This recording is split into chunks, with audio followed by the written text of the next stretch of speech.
I know we're all guilty of lying in bed, scrolling through this new website we just discovered with the cutest clothes, adding it all to cart, and then remembering your wallet is in the living room and you don't want to get out of bed to go find your credit card number. So then you head to the checkout in hopes that you see that purple shop button.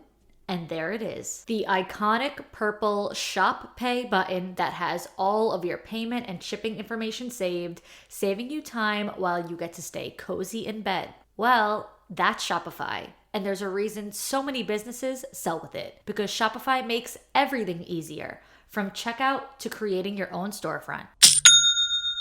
Shopify is the commerce platform behind 10% of all e-commerce in the US, from household names like Skims and Rode to brands just getting started. It gives you that leg up from day one with hundreds of beautiful, ready-to-go templates to express your brand style. You could tackle all of the important tasks in one place, from inventory to payments to analytics and more, including spreading the word on your brand with built-in marketing and email tools to find and keep new customers. And as for that iconic purple Shop Pay button, it's why Shopify has the best converting checkout on the planet. Your customers already love it. If you want to see less carts being abandoned, it's time for you to head over to Shopify. Sign up for your $1 per month trial and start selling today at shopify.com/forthegirls. Go to shopify.com/forthegirls. Shopify.com/forthegirls. I have something to share that has been highly requested, highly anticipated, and now it's finally here. The workbook for the girls who desire more. I created a 90-page digital workbook that includes journal prompts, powerful worksheets, thought-provoking questions, personal development activities, and so much more that'll have you digging deeper than ever before. And it's available right now for only $29. That's right. This workbook is a $299 value, and it's all yours for only $29 at victoriaalario.com or at the link in the show notes. So grab your dream workbook, get to work, and become your dream girl now at victoriaalario.com. You're listening to a For the Girls podcast Flashback Friday episode. Every Friday, I reshare an older episode for new listeners who haven't heard it, or as a refresher for OG listeners who might need to hear it again as a reminder. Enjoy, and I'll see you with a new episode on Monday. Settling is not an option for me. Everything I desire is already mine. What if you can have it all? Because every day is for the girls.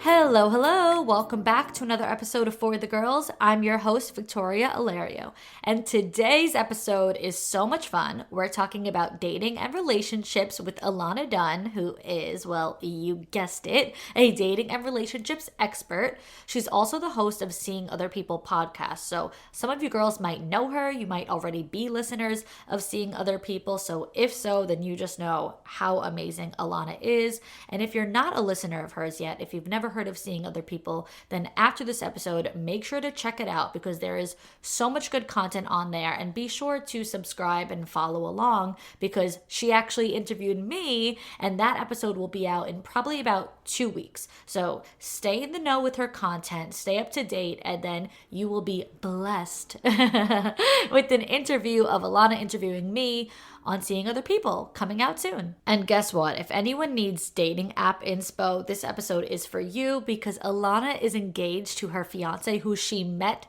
through Hinge. Yes, it's real. You can get married, you can get engaged, you can have babies, you can do all the things with the guys that you are matching with on Hinge. So don't delete your profiles yet. But this conversation isn't only for the single girls who are hoping to meet somebody, who are swiping through apps and going on all different dates, but it's even for those that are in relationships, especially those early dating stages, those who are constantly overthinking everything, running to the group chat, asking for advice, all that.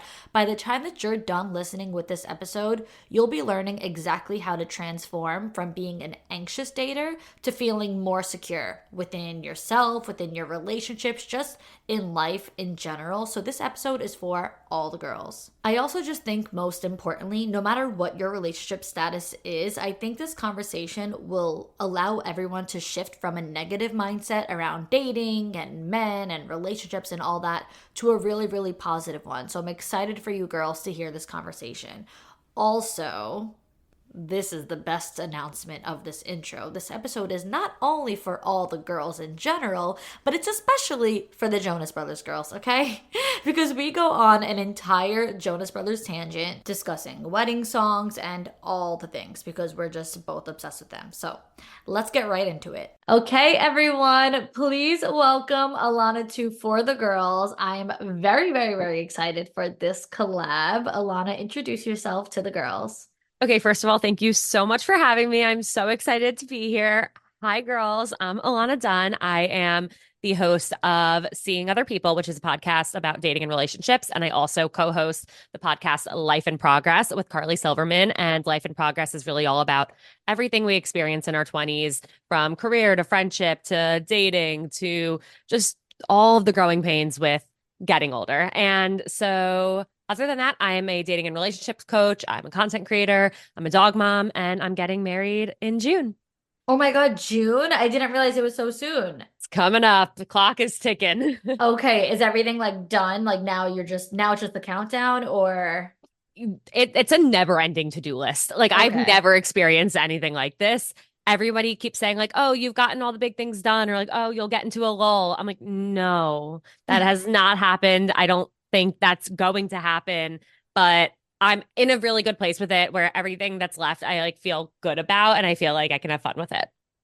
Wow. Okay. Cool. Cool. And we'll also talk about her own relationship because they matched on freaking Hinge, girl. So if anybody needs some like motivation or inspo there, it works. But I want to talk about Hinge in general as your experience with it because that's where you started off. So with your career, let's put that out there with your Yes. career. So I want to understand that, like, first of all, what made you even want to work there? And do you feel like working there, your experience on the back end side, like on the corporate side of Hinge, actually helped you in your dating journey? Oh, I love that question. Okay, so to answer the first part of the question, how did I end up working there? I definitely did not set out to work at Hinge. I never set out to work in the dating space. I ended up working there or applying to this job there because my dating life was an absolute dumpster fire. I was more heartbroken than I knew was possible. I was working in the music industry and got my heart broken by a guy I worked with in the Mm. music industry. And I was like, I need to get as far away from this place as humanly possible. And I saw this role at Hinge, which was basically using all of the same skills like content creation, on camera stuff that I was using, but instead of applying it to music, I was applying it to dating. And I was like, wow, if I could use what I know, my skills, to help one single person not feel as terrible and Mhm. heartbroken and lost and hopeless as I currently feel right now, how amazing would that be? And so I ended up getting this job at Hinge. My title when I started was video and content producer. I was running their social media. I became their lead content creator. I was like known as Alana from Hinge. Like people would come up to me in the streets and be like, "Oh my God, you're Alana from Hinge." It became my identity. And I started a podcast there called Dating Sucks, which led to seeing other people. But it's funny you ask that. I learned so much about dating when I was working at Hinge from talking to users and from the research that was going on behind the scenes of how to make the app better and more impactful.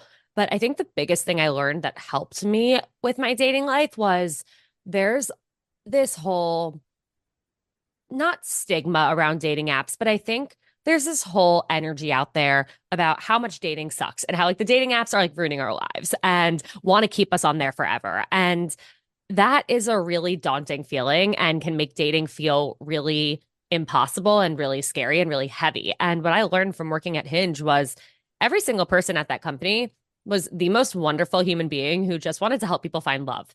Like we Mhm. would get together on Fridays for our weekly all hands meeting and we would read out success stories and like celebrate the babies that were being made because of the relationships that formed. And I think knowing that no, the people at this company really want you to meet somebody and get off the app and never have to use it again. Like that's what success is to them. That made me feel a little more hopeful and a little more like, oh, this doesn't have to be the end of the world. And I can use this as a tool to get to where I want to go, but it's not out to get me. Mhm. Yeah. Well, it is actually, I kind of like weirdly got the chills when you were saying like on Fridays we would read like success stories and things like that because I don't know, like I get like emotionally like bonded to like love stories, I Hmm. feel like. So that hearing that end of it is like, okay, because half the time I think users are like, what the fuck on this app? Like, I don't understand like how they think like these are the people that I want to see in certain things, but no, it just goes to show that like there's real people behind the scenes. It's not just like technology that just, is like, Yeah. okay, we're gonna put like apples and oranges together. No, it's people who are actually really wanting to see success stories. I am curious because you said your podcast name previously was Dating Sucks, and now it's Yes. seeing other people. I want to know how that transition happened. Did it come from, having such a positive experience at Hinge that you're like, wait, I don't really like resonate with this title of Dating Sucks? I would love to have seeing other people's names still be Dating Sucks. I created Dating Sucks. It was a Hinge podcast. So I was producing it and hosting it, Mhm. but it was a Hinge project. And I ended up getting let go in November of 2020. And so I could no longer do Dating Sucks, but I Got it. knew like I found this thing that I love to do that makes such an impact. And so I was like, I'm not applying to other jobs. Like I found the thing. I'm going to go make it happen on my own. And seeing other people was one of like maybe 150 names in a note on my phone that I actually didn't love, but people I put it to a poll and people kept voting for it. And I was like, oh, like I don't like this name, but I guess I'll do it. And now I can't imagine it being named anything else. Oh my God. No, I love it. I love the name. I actually have thought about how like creative that name is. Like it's not easy to come up with a title for a podcast. It's so hard. I think if I ever had to come up with the name of a band, it would be the death of me. Like I would spontaneously combust from indecision. I would not know what to do. Speaking of, the dating apps and Hinge and all that, like I said, you met your fiance on there, but prior to meeting him, did you have any like crazy dating stories or horror stories yourself? Yeah. Yeah. I had a lot of horror stories. I never went on like a comically terrible first date. I think I was good at dating, but I had a lot of pretty terrible relationship stories and relationship patterns. And I got myself into more situationships than I could count. I let people treat me way less than I deserved. And I think the biggest thing I ran into when I was dating was I would meet these guys. I say that for half of my 20s, I dated the same guy in a different font. Mhm. And every single one of those guys worked in the music industry and wanted to prioritize their career over their dating life or their personal life. And they all would go on a bunch of dates with me. And like we connected on a really deep level because I previously had worked in the music industry. And so I knew exactly what they were trying to do and things that other people wouldn't understand, like I got. And every single time we'd get to like date 6, 7, or 8 or 9, and a conversation would kind of come up of like, where is this going? What are we doing? And every single time without fail, they would say to me verbatim, I really like you.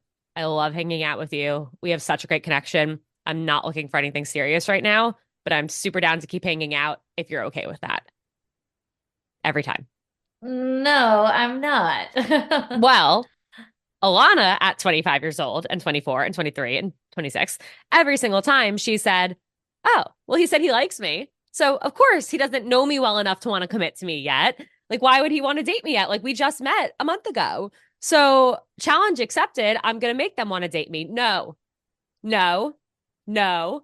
Learn from my mistakes. Do not do that. If somebody is not looking for the same thing as you, walk away, choose yourself. You deserve so much more. Oh my gosh. Yeah. Listen, I think we've all been there. I will say, opposite of you, unlike you, I don't even let them make it to date number two, let alone date number nine. It's like first Yeah. date, first date. Are we clicking or are we not all the way? Nope. Okay, bye. I want marriage and babies. No, I'm out. exactly. It is so important to talk about what you're looking for and what your intentions are Yeah. on the first date. And people are so afraid to do that. But I think talking about dating on dates is the best thing you can do. And it's the Yeah. quickest and easiest and most interesting path to actually learning about somebody. hmm Yeah. It really is. And so by the time that you met your now fiance, you probably were like the gates of heaven opened. You're like, thank you for this. Yeah, I was ready to not continue to break my own heart and get my heart broken. Uh, Yeah. So wait, is it true that this was like a Jonas Brothers connection? Because I feel like I heard yes. this. Yes, it is. Yeah. Um, so the reason I wanted to work in music was because I was absolutely obsessed with the Jonas Brothers. Every single inch of my bedroom, my walls, my ceiling, my bedding, every single thing was Jonas Brothers. And I was like bullied for being the weird Jonas Brothers girl. But I wanted to work in music because I had felt such a deep connection to them and they had helped me through so much in my childhood that I was like, I want to help people fall in love with music the same way I did by feeling really connected to their favorite bands. And so that's what I set out to do. Obviously, it didn't end up happening that way, but the Jonas Brothers have stuck with me through my entire life. And I had a prompt in my Hinge profile, which, hint, hint, put things in your dating app profiles that actually matter to you. Even if you think Hmm. they sound weird, somebody's going to like you for it. I had a prompt in my profile about how much I love the Jonas Brothers. And my now fiance Jake messaged me and said, I also love the Jonas Brothers. And we've now been to 9 Jonas Brothers concerts together. We will be dancing to the Jonas Brothers as our first dance at our wedding. We've met the Jonas Brothers together. We were on the Kiss Cam in December at one of their concerts. It truly like brought us together and connected us. And it's so silly. The chills are back. First of all, I'm obsessed with the Jonas Brothers too. So like, yes, I also was that girl poster. I Oh my didn't God. even have Yes. paint left on my wall. I would Yes. sit out for Good Morning America like overnight Wait, I'm freaking camping. out. Were you on Team Jonas? There What was am their I? like online fan club that you had to pay for. Oh, nope, I was on Miley World. Oh, nice. I was only allowed to pay for one. I yes, I was on Miley World, Oh, and we did used to get like amazing tickets to like yeah. concerts because we would have like the pre-sale thing. I was like that. That was like my era. Does anybody know your what first dance song, or can I like guess, or is it a secret? I don't know that it's a secret. It's what there were two we were debating between. You can guess. Okay, I'm gonna guess between When You Look Me in the Eyes and Hesitate is like new vibes here. Am I wrong? Am I right? It's one of those. It is one of It's those. one of those. Okay, okay. You know what? Whatever. This is for the girls. I will let's give the girls what they want. So I want right after we kiss, like during the ceremony, I want it to explode in the bridge of Love Bug and go like, now I'm speechless. And then the procession will be like us Yes. walking back down the aisle, going out like to that, having that like halfway down the aisle kiss moment. People are like throwing rose petals on us. Okay, so that's gonna be like iconic. And then our first dance is going to be When You Look Me in the Eyes. Ah! I'm like dying. First of all, I do love the love bug moment. Like I think after that like big beat Yeah. drop, like that's when like, again, full chills are back. I am obsessed with Fly With Me. Like Oh, that's my like just the in love. best. So when I went to the Jonas Brothers concert in August, that was the first time that I went like in forever because that was their first like comeback, like, Yeah. tour, whatever. So when I went, I curated like a playlist for my boyfriend because unlike yours, he is not a Jonas Brothers You guy. got to train him, got to I put the wish he training wheels was. on. Yeah. So I made him a playlist of like the really like good songs like for relationships, like Hesitate, Love Bug, When You Look Me in the Eyes, Fly With Me, whatever, a whole bunch of things. So I think it was like 13 songs, whatever. And he wrote back to me, Fly With Me is my favorite song. And I was like, Oh, it's keep him. fine. Yeah, I Protect was him at all so, oh costs. my God, I was so happy. I was like, I cannot believe you just said that because like that's my song. Wait, maybe I didn't even think about that. Ah, that's gotta play at some point. Yeah. Oh my God. You know how many times that I have YouTube searched or Googled like fly with me wedding version, like fly with me slow version because Yeah. like I really want to try to make fetch happen here and make that my song, but like it is like not really the right like beat for like a No. first dance song.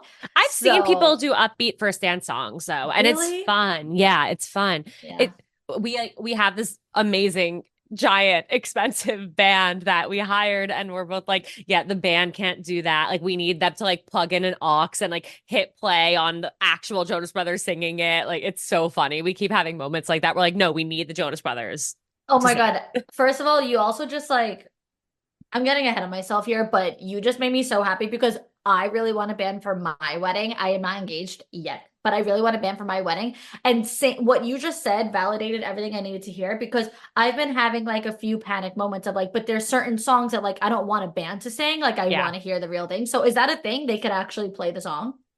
Hopefully.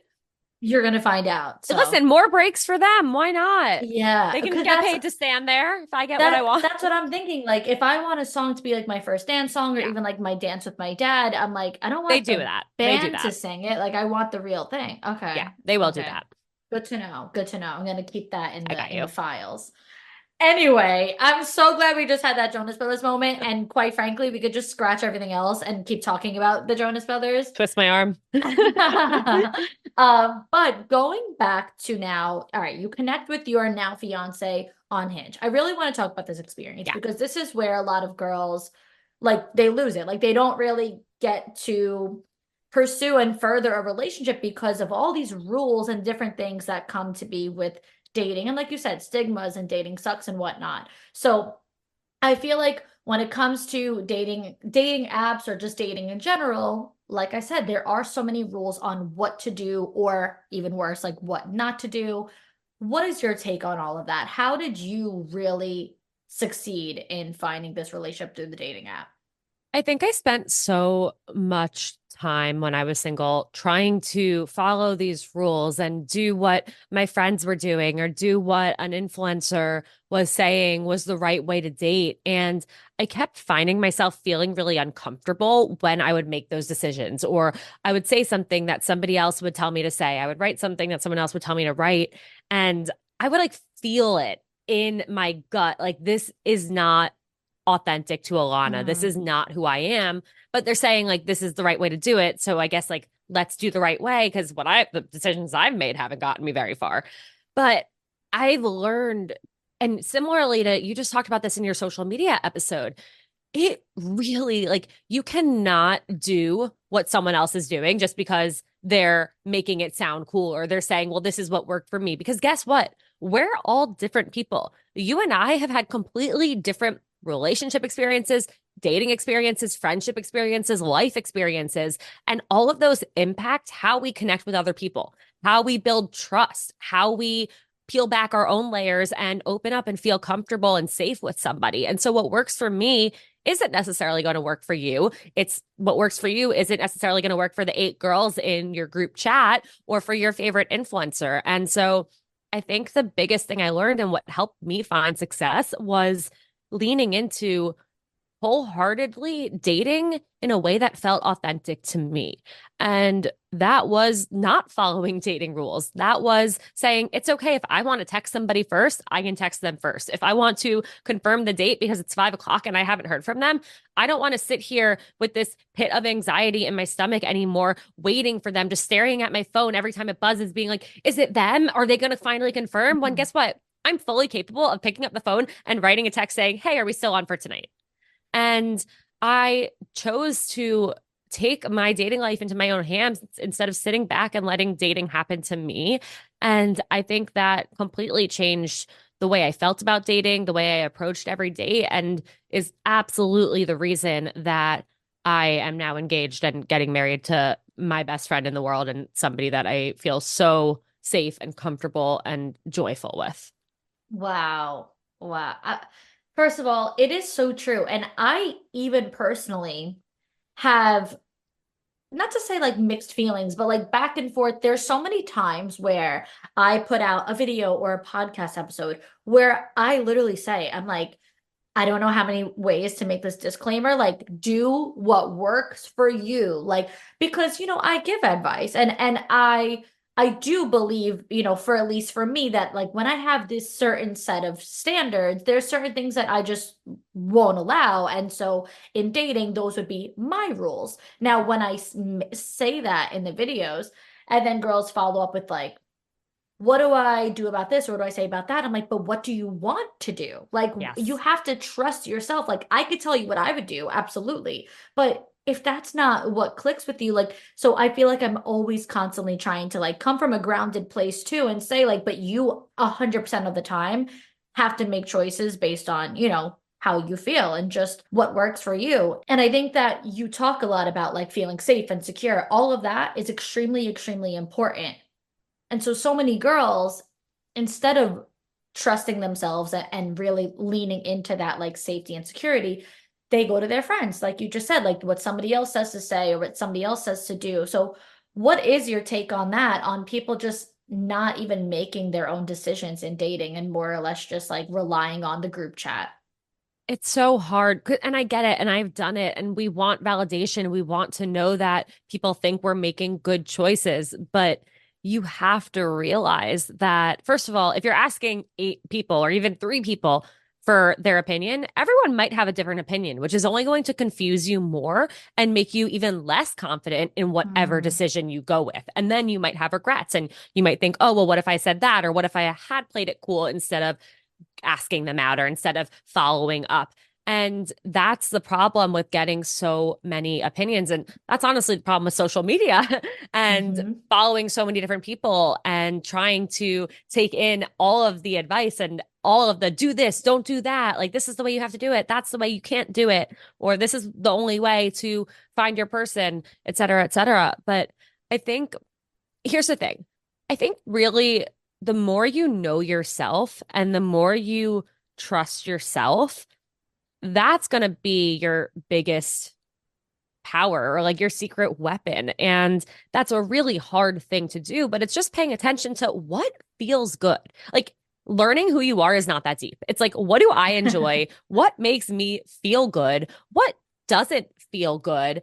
And also learning from experiences that you have. So let's say you waited around okay, so my first date with Jake. Let's say you waited around until 5 o'clock and he never confirmed the date. And so you were like, okay, you know what? Like, this doesn't fly with me. I, because XYZ person said they have to confirm the date by 12. So I'm going to cancel and tell him that I made other plans because I didn't hear from him.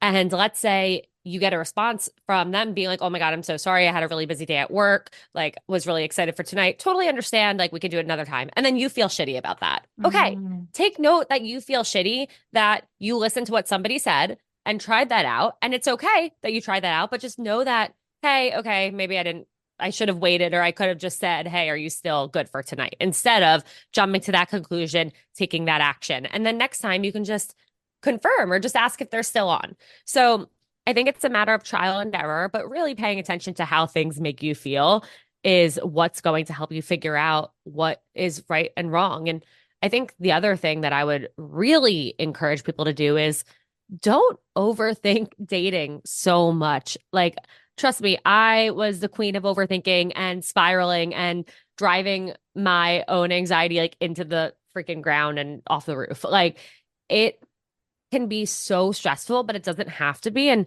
the Mm. advice I would give to my younger self is just text these people, talk to these people as if you were talking to your best friend. And you don't have to ask your whole group chat, hey, how should I respond to Allie? Because you know how you would respond to Allie because you and Allie have been friends forever. And in theory, this person would end up becoming your best friend. So just treat them as a friend and don't overthink every single thing you're going to say and just send the text. Wow. I love that's actually such I think what a lot of people I just started three different sentences at once, by the way. That's how much you just said that just my mind went in five different I places. I tend to like talk too much that there's so much to respond No. to. Don't worry. I'm a rambler, so I love it. But I think that what people forget in dating is that like the person on the other's like line is also just a person, right? Like, and Yes. we're all doing this for the first time. Like, and I don't necessarily mean dating for the first time, but we're all experiencing each other for the first time. So like it's just as much your first time talking to me as it is my first time talking to you. So like I don't necessarily need to feel like anxious and crazy speaking to you as if you've talked to me 500 times before. No, it's equally your first experience with me. So we're genuinely just human beings communicating with each other. And you have no problem walking into a store and communicating with the person at the store, or like you said, talking to your best friend, or even like your classmates, your coworkers, your teachers. Like you're communicating with human beings on a different level, like on all different levels every single day. Then when it comes down to someone you just happen to meet through a dating app, it's like our brain turns into mush. Like I don't know Yeah. how to speak to anybody. Yeah, and we put so much pressure on, well, this has to work. And we've already tried on their last names with our first names and they've sounded good. So we're like, okay, this is the one. I'm so sick of dating. I never want to go on a first date again. This has to be my last first date. I have to do everything perfectly. But nobody's perfect. Like, first of all, you're not perfect. You're not expecting them to be perfect. But yeah, stop putting people you've never met or have met once or twice or three times on a pedestal because, and I actually think that this is really important for girls to hear. I have men, guys, boys, whatever you want to call them, on my podcast all the time. And I have a lot of male listeners. And you guys, they are just as anxious as we are. They are just as nervous. They really want to find their person too. They're overthinking also. Like, we need to stop being like, that guy is the coolest guy on the planet who has no fears and no stresses and no worries. And I need them to like me. Like, no, they're just as anxious. They're just as excited to meet you. And they also like guys get their hearts broken too. Guys struggle in dating too. We need to stop looking at guys as these like invincible, untouchable things that we need to win over. hmm I actually have a good like tidbit to add in here too. Speaking of anxiousness and whatnot, especially, in those, whether it's like the first date, like just the early dating stages, with my now boyfriend, okay,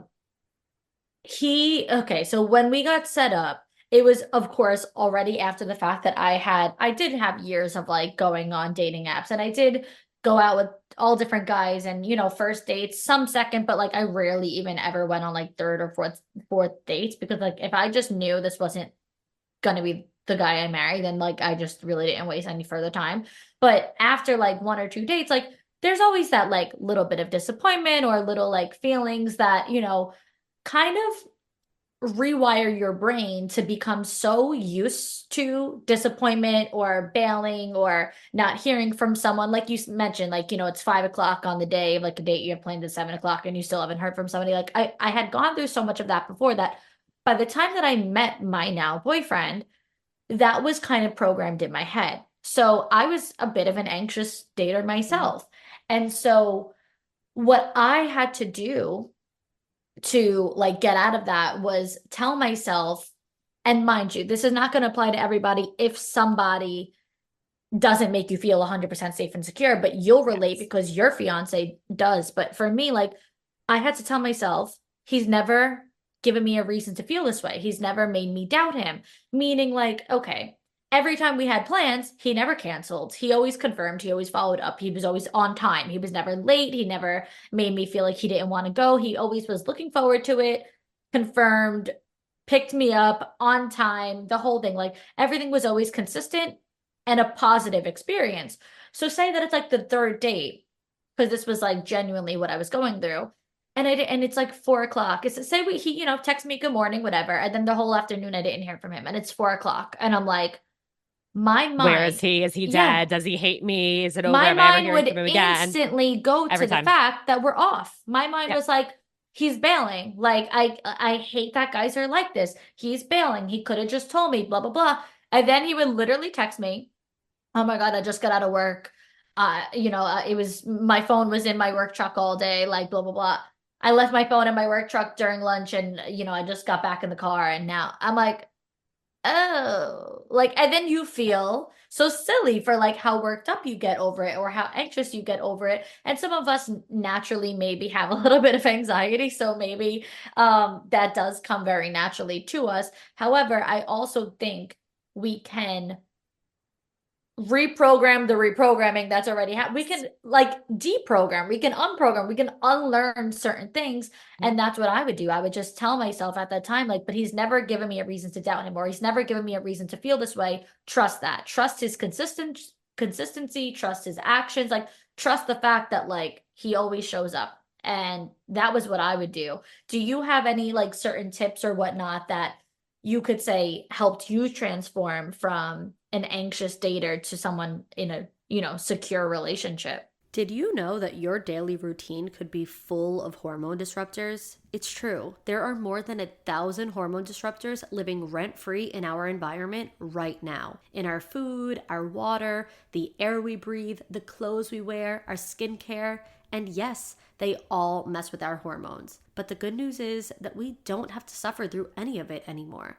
Because now we have Hormone Harmony, a formula made with only herbal ingredients that are shown to reduce hormonal symptoms in women of all ages. My mom and I both take it, and we love it for different reasons. I have a regular menstrual cycle, and my mom has already gone through menopause, so our hormones work differently, and we both get what we need from Hormone Harmony. And that's because Happy Mammoth, the company that created Hormone Harmony, is dedicated to making women's lives easier. And that means only using science-backed ingredients that have been proven to work for women. They make no compromise when it comes to quality, and it shows. It's not just a hormone supporting supplement anymore.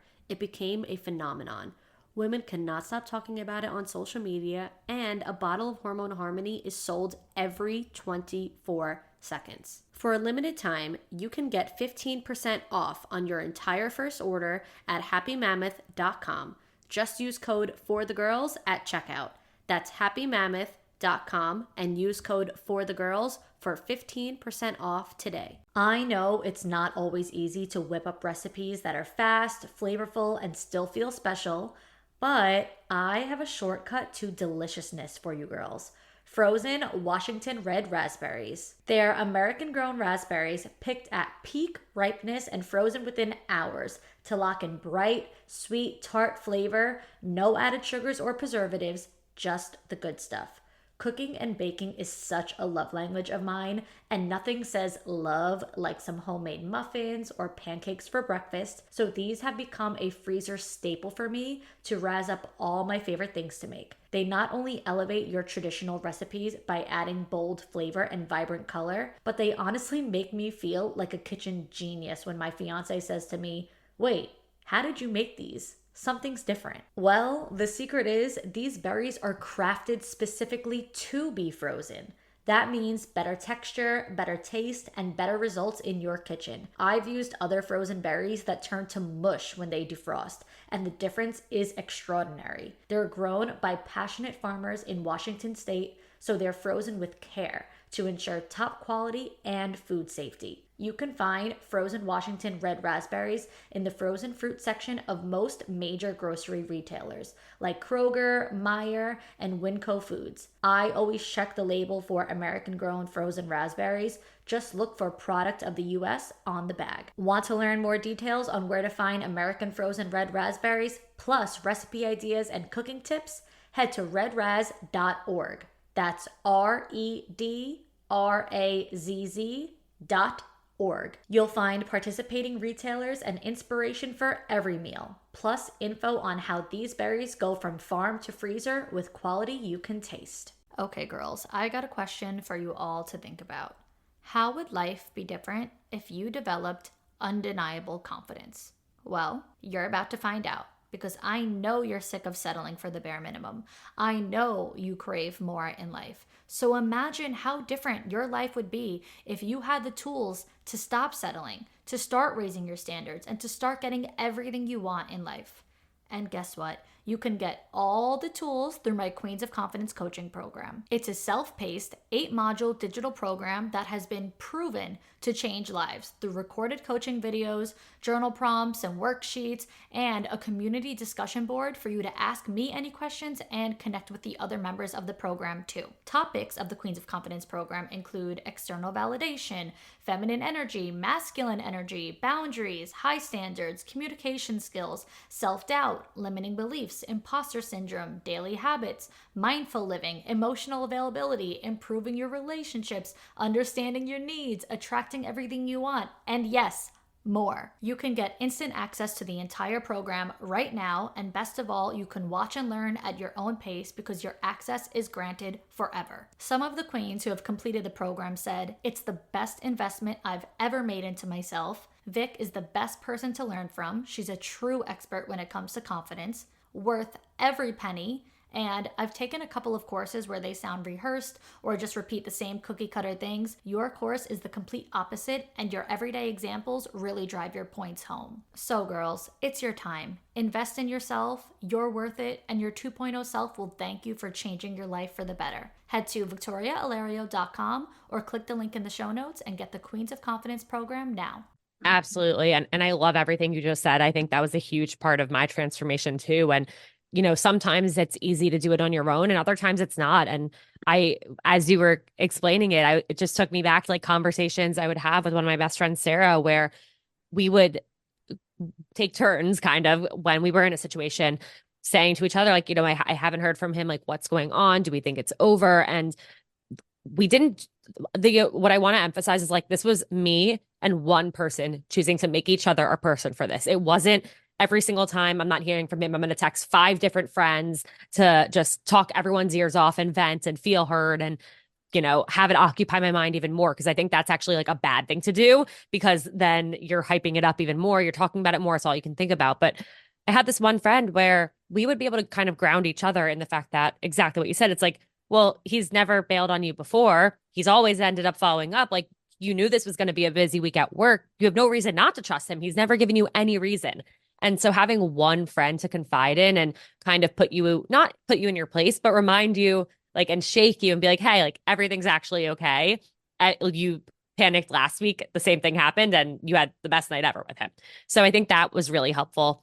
Another thing is realizing, because also like similar to you, like I had bad experiences that made me think, well, now every experience is going to be like this. But I had been cheated on.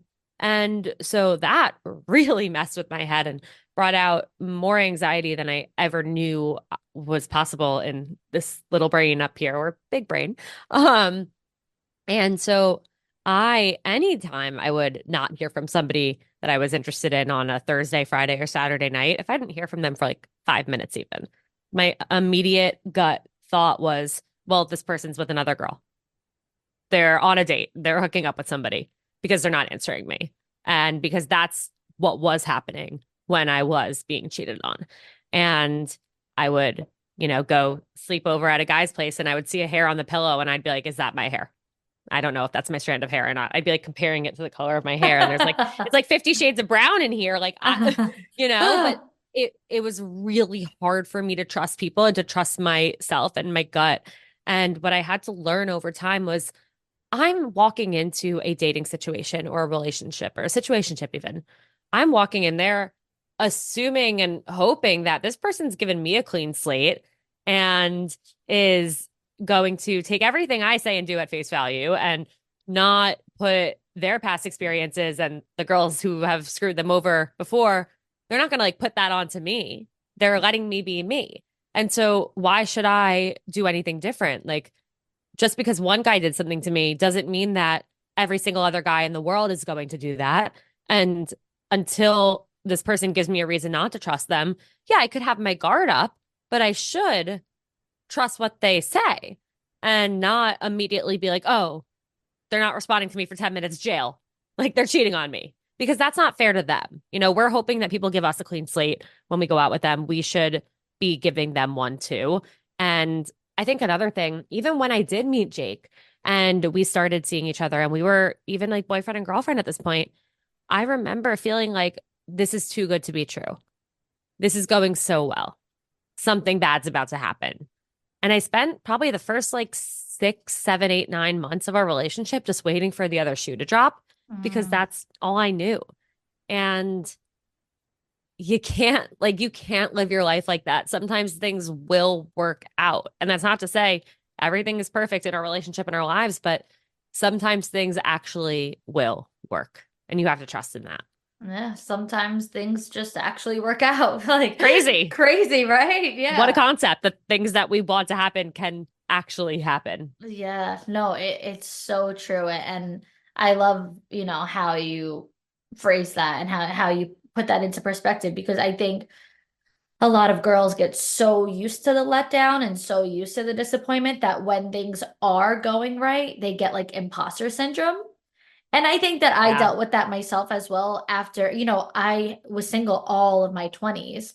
I literally had boyfriends in high school. And then after that, never had a serious relationship, like never had a committed relationship. I dated guys. I had like short-term things. Like, yeah, I was exclusive, quote Hmm. unquote, with guys. And there was like some minor commitment there, but never like the real title, never like progressing and being, intertwining our lives. It was like we had two separate lives, and then we also like had each other, but we never like Right. actually became a union. Like we never like, connected in that way. And it would last maybe 3, 5, 6 months, 7 months, but like that was really that.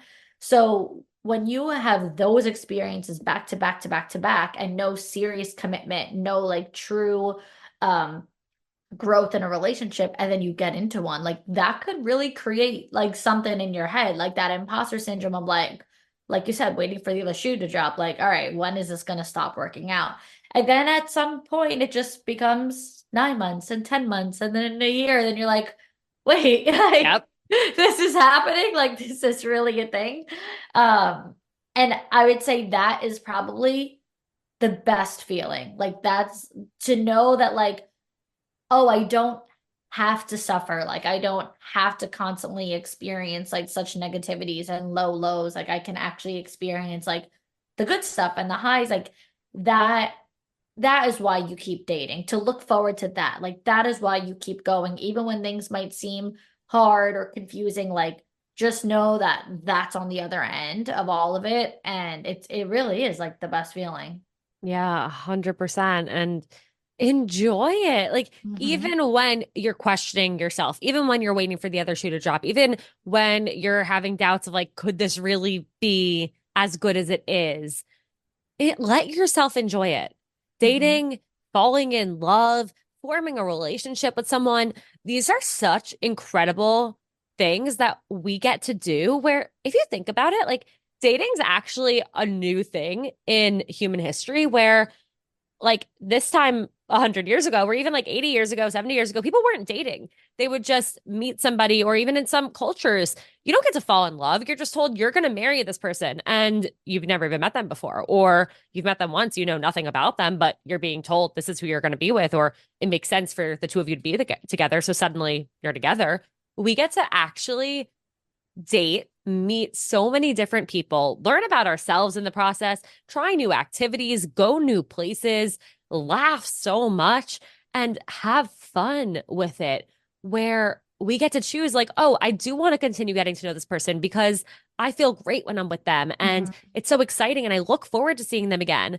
And we get to keep doing that until we find the person that it actually works with. And we both feel like, wow, we could build this relationship. And Mm-hmm. it's just so cool and special when you think about the fact that we get to do that. Dating shouldn't be like, oh, I have to date, even though I'm miserable right now because I need to date so I can find my person, not be alone forever. Like, no, we get to date. We get to have these experiences. We get to find somebody that we can't imagine our lives without. And sometimes it takes longer than we want. But in hindsight, there's always a reason why it didn't work out with that person that you swore Mm-hmm. it should have worked out with. And like you will end up with the person you're supposed to end up with at the time that you're supposed to meet them. And it doesn't have to be this terrible, horrible weight on our shoulders. Like it really just should be fun and Mm-hmm. special. I absolutely love that. And I think especially the early stages of dating, which everybody dreads, that first date, that second date, we really need to approach that with a much more positive mindset. And I love your take on like making it fun. So how would you say that girls can approach, that first date with a Yeah. more like fun, mindset involved?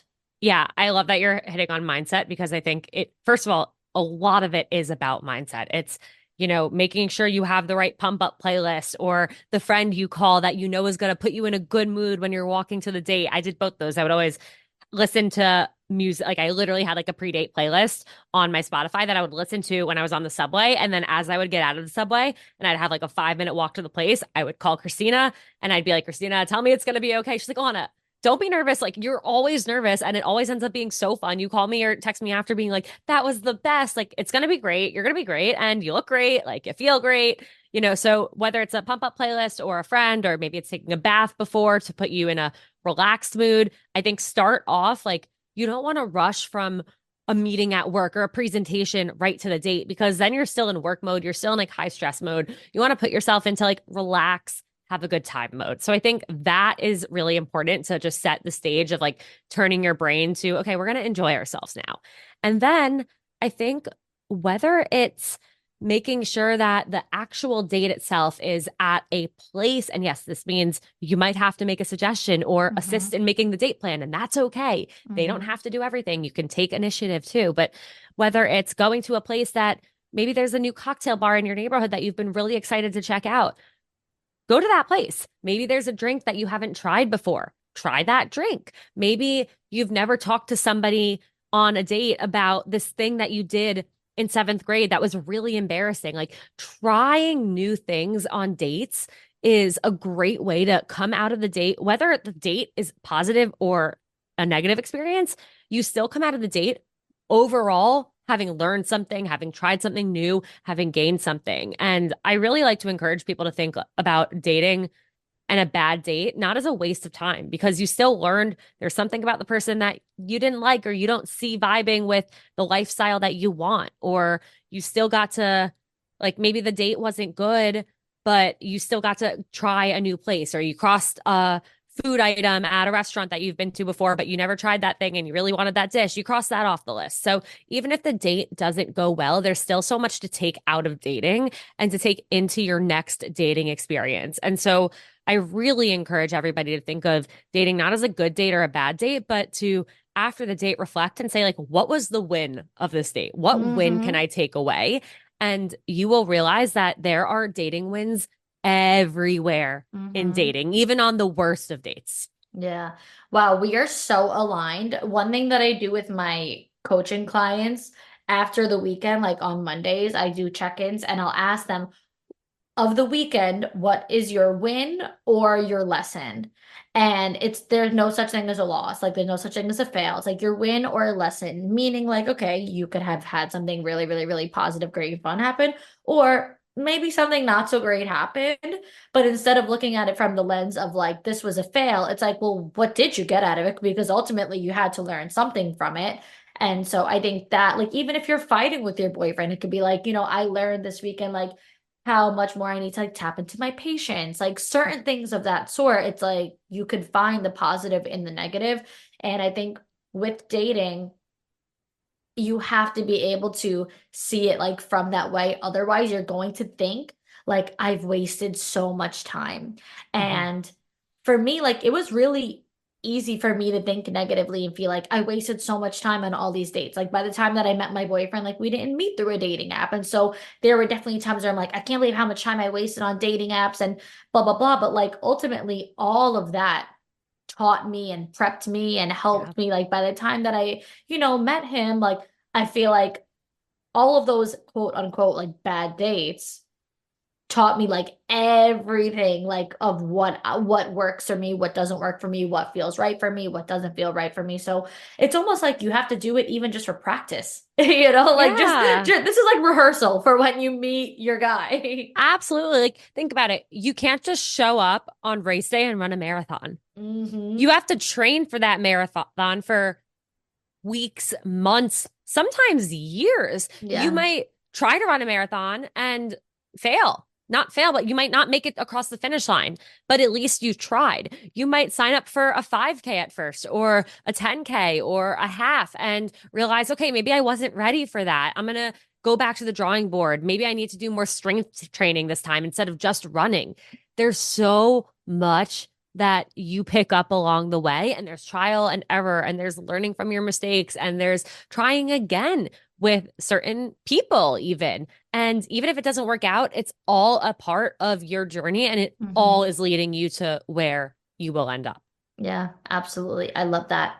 So we have two things to wrap this up with. One, we have a Dear Victoria submission, which I'm really excited to get into with you. But last, I just want to get one little like last final piece of juicy advice, some insight, whether it be, and you decide. So whether it be what's the most common mistake that people make in dating, or what's one thing that you wish people knew about or did more of in dating. So what would you say your final like hurrah comes to mind that you can help the girls out with today? And then we'll get into the Dear Victoria submission. Stop making assumptions. We think that that person can read our minds and that they know exactly what we want when we want it. We think that they know that we want to be communicated to in X way. And if they're not doing it, well, they're lazy or they're not serious or they just don't care. Or if they're not bringing you flowers, if they're not, confirming the date in the morning, if they're not texting you between dates, well, it's because they don't want to. They don't know that you don't. They don't know that you want them to. We need to stop assuming that the person on the other side of our dating situation can read our minds, because we can't read their minds. And the only way they're going to know what we want and what we need is to communicate that.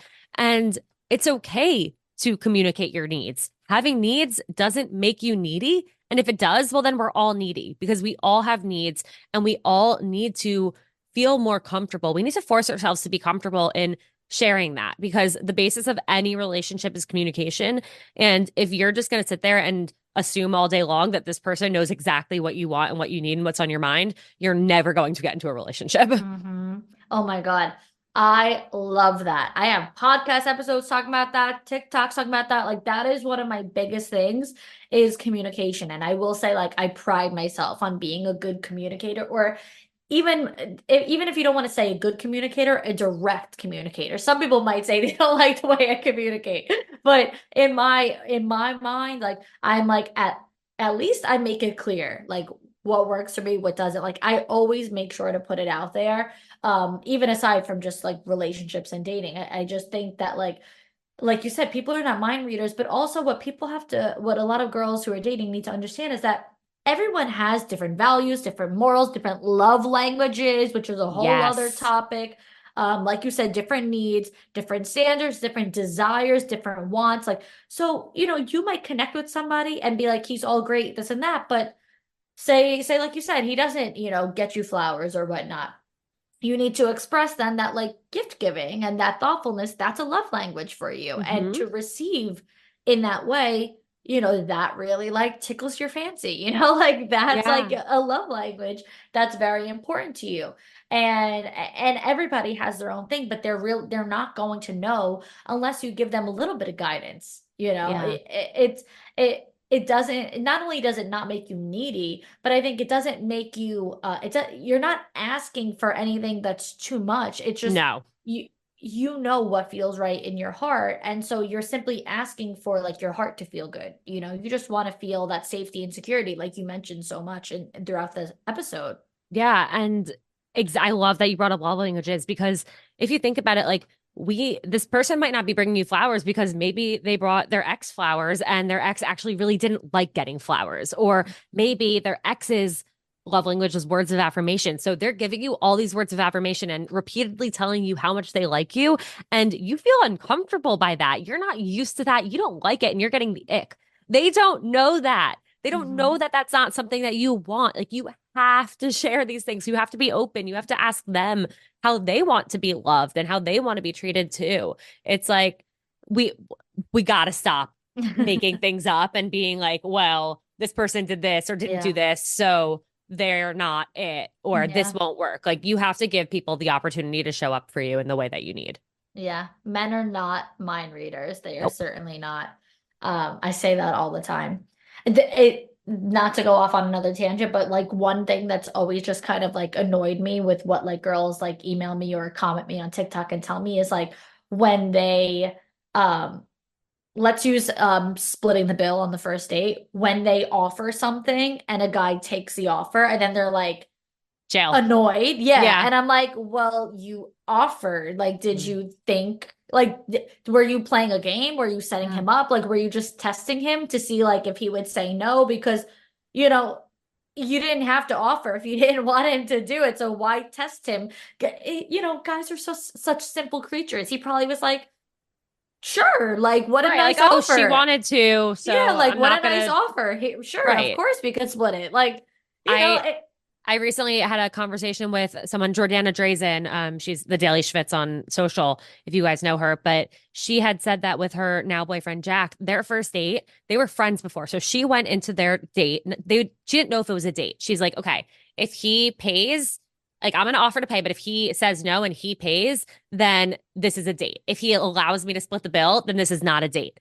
And he was there thinking, well, if she offers to pay, then this isn't a date. If she doesn't offer to pay, then this is a date. And so she offered to pay. He said yes. And they both spent the rest of like a few weeks and months thinking, oh, well, that wasn't a date, even though they Their both logic, really liked like, each other. went against each other. Yeah. So you never know. Like, you just gotta communicate and like ask questions and stop trying to play it like a game. Like, dating is not a game. And if you're playing it, you're going to lose. Yeah, yeah. Well, speaking of all of that, communication and whatnot, that's perfect to segue into the Dear Victoria Yes. segment because that's what this is all about. So, for those of you listening who don't know, I take submissions from listeners. You can email me. It is victoria.forthegirlspodcast@gmail.com. Just make sure that you make the subject say Dear Victoria, and you could send something that you need advice on, or just like a general topic that you want me to get into, whatever is on your mind at the moment. And I'm going to have Alana answer the one that I just got recently because I thought this was a perfect one for our relationship expert here. So it says, I'm over the moon with my boyfriend of just over a year. We have learned so much from one another. We continue to grow together, but I am worried about one of my boyfriend's friends, and I just feel like he's a bad influence. Despite him having a wife and baby, I feel like he's still very much immature and not the kind of man that I would like to be surrounded by. The way that he talks about other people derogatorily, name calling, staying up late, he plays video games all night instead of helping his wife with the baby. So this girl's boyfriend and this guy keep in touch over social media and they play video games with each other since they live across the country. So they are not local to each other. They're not going out on Friday night. When we first started dating, my boyfriend opened a DM from this friend and it was an image of a woman's bosom, which I think that's boobies, right? Bosom in a bra. My boyfriend obviously didn't think that that's what it would be. So when he opened it in front of me, we saw that and it was just all around uncomfortable. And I told him to tell his friend to stop sending things like that, and he said that he would. Fast forward now, a year later, he opened another DM from this friend while we were sitting in bed together. So she saw this one as well. And it was a thirst trap video of Dua Lipa. It wasn't like it was that bad of a video, but it brought back those feelings of what happened last time. And it rubbed me the wrong way because it told me either one, he never told his friend to stop sending those things like he said he would, or two, he did tell him, but the friend just simply does not care. My boyfriend's reaction was apologetic. I didn't find the means to be angry with him since it wasn't his fault. He didn't know that he was going to get it. But to me, a person with BPD and learning to be less reactive and less jealous feels like there is something more that I need to say or do. I already told my boyfriend that the company a person keeps is telling of their character. And now, I strongly dislike his friend, but I can't make them stop being friends because that's so controlling and wrong. So is there anything that I can really say or do at this point? Do I just need to put on my big girl pants and work on my confidence? Okay. You read that really well. I think what I would say is first and foremost, like, this isn't something that your boyfriend directly is doing. Like, he is not making these actions. It sounds like his friend is a really big loser. It also doesn't sound like they're that close. Great. They live across the country. They don't see each other. They're just like passive friends that DM sometimes and play video games. So that's like the best case scenario for this type of situation where there's a friend that you don't like or you don't feel like they're a good role model or could potentially be a bad influence. I think this person mentioned that they're working on being less reactive. And I think what would be important, because obviously this is bothering you. I'm not going to say like, don't worry about it or just brush it off. It's no big deal because it's a big deal to you. And I want to make sure you feel validated because if it's bothering you, then it matters. And I'm sure that your boyfriend would also feel the same way. Like, he wants to know what's going on in your mind and what you're upset about. You have to work through things together. What I would say is bring it up, but in a way where you can say something like, listen, I don't want this to be a huge thing, but it has been on my mind. And so I feel like I should bring it up. And I'm trying to kind of process how I feel about it. And I don't want to be like attacking you in this because I'm not, but I do feel really uncomfortable about the DMs that Joe was sending you. And I know I brought it up to you the first time it happened, and you said you would talk to him about it. I trust that you did, but it's a little upsetting that he hasn't changed his behavior, that he's still sending them. I I don't want to accuse you of anything or say that you can't be friends with this person because that's not my place, but I just wanted to express that it does make me feel uncomfortable. And like, can we talk about maybe what we can do about that together? And approaching it as not like you versus him, but it's the two of you versus the problem. The problem is that you feel uncomfortable about his friend's actions and behavior. Okay. And so he, first of all, needs to know that because he probably has no idea. And second of all, it's working on a solution together. Maybe he just won't open the DMs from his friend anymore, because maybe he did say, hey, Joe, stop sending me those. It's like weird or I don't want them. And Joe doesn't care or Joe's not thinking into it much. So Joe's still doing it. I think recognizing like the situation could be way worse. Like it's not your boyfriend liking these or following all these accounts. This person, Joe, doesn't live right next to you guys. It's not like you're hanging out all the time and he's surrounded by this bad behavior, but it is still something that is bothering you. So it is important to talk about. I don't think your relationship is broken. I don't think this is going to turn into a huge fight, but I do think just having an honest conversation about how it makes you feel and maybe figuring out why it makes you feel that way too and talking through that with them could be helpful. Yeah. I mean, I think the one trait that I think is going to be really important in your boyfriend to have here is to be just considerate, to have consideration. Uh, and if he has that, then this should be an easy problem to solve because I don't think it'll be as simple as, like she says at the end, like maybe I should just put on my big girl pants and be more confident in myself.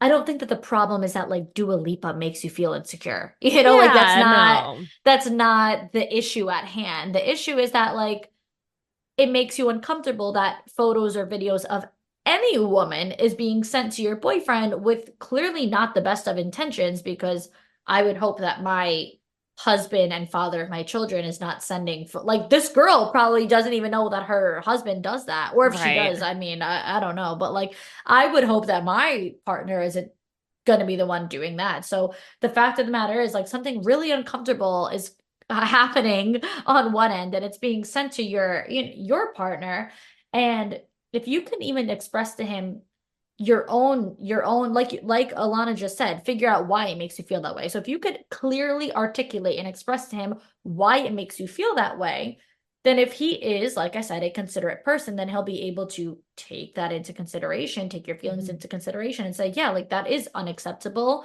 And I have to put an end to it, whether it be I put an end to the friendship or I put an end to what he's doing. Like maybe they'll stay friends because for some reason guys stay friends literally for all of their life. Forever. They literally come out of the womb and then Weird. they get buried under the ground together. Bizarre. Girls, different story. I'm like, okay, you're out. Like guys will never end their friendships. It is the weirdest thing I've ever seen. But anyway, that's neither here nor there. I digress.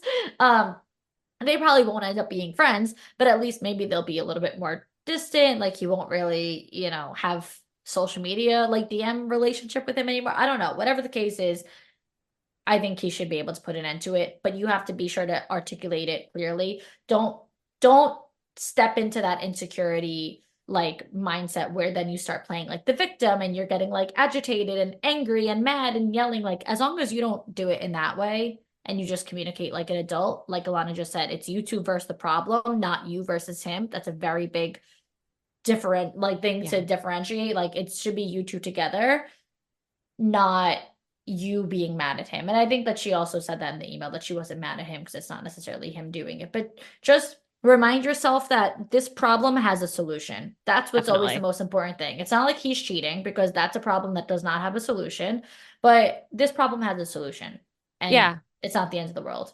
And I think I have a feeling, because I'm trying to picture of this where like Jake and his friends, I have a feeling what is most likely to happen is you bring this up and you express like that you're uncomfortable and why it makes you uncomfortable. He's probably going to be like, oh, like I don't, he sends me this shit all the time. I don't think twice about it. Like I literally don't care to see these pictures. He sends them to me. Like I'm looking at it for 0.5 seconds and then I'm Yeah. not thinking about it again. Like it's just like so passive. And I Yeah. think hearing that doesn't excuse the fact that it makes you uncomfortable and like the whole situation, but I think that just might calm you down. And that is my hunch. Like boys will be boys, but like he probably literally does not care about it whatsoever. Yeah. Yeah. He's definitely not like sitting there in bed thinking about like Dua Lipa. Like he's like, Yeah. oh, okay.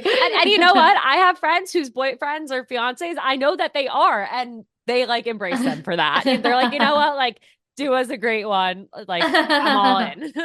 I'll buy him tickets to the concert. Seriously.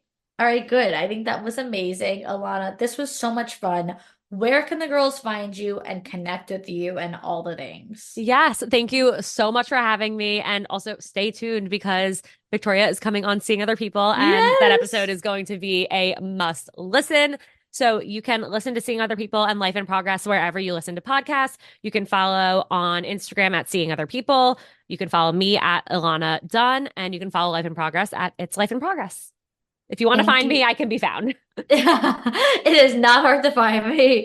Thank you so much Thank for this. This you. was This was so amazing. fun. And that is all we have for today, girls. So, like she said, be sure to tune into Seeing Other People because my interview will be out shortly. And that's it. So, until next time, girls. I have something to share that has been highly requested, highly anticipated, and now it's finally here. The workbook for the girls who desire more. I created a 90-page digital workbook that includes journal prompts, powerful worksheets, thought-provoking questions, personal development activities, and so much more that'll have you digging deeper than ever before. And it's available right now for only $29. That's right. This workbook is a $299 value, and it's all yours for only $29 at victoriaalario.com or at the link in the show notes. So grab your dream workbook, get to work, and become your dream girl now at victoriaalario.com.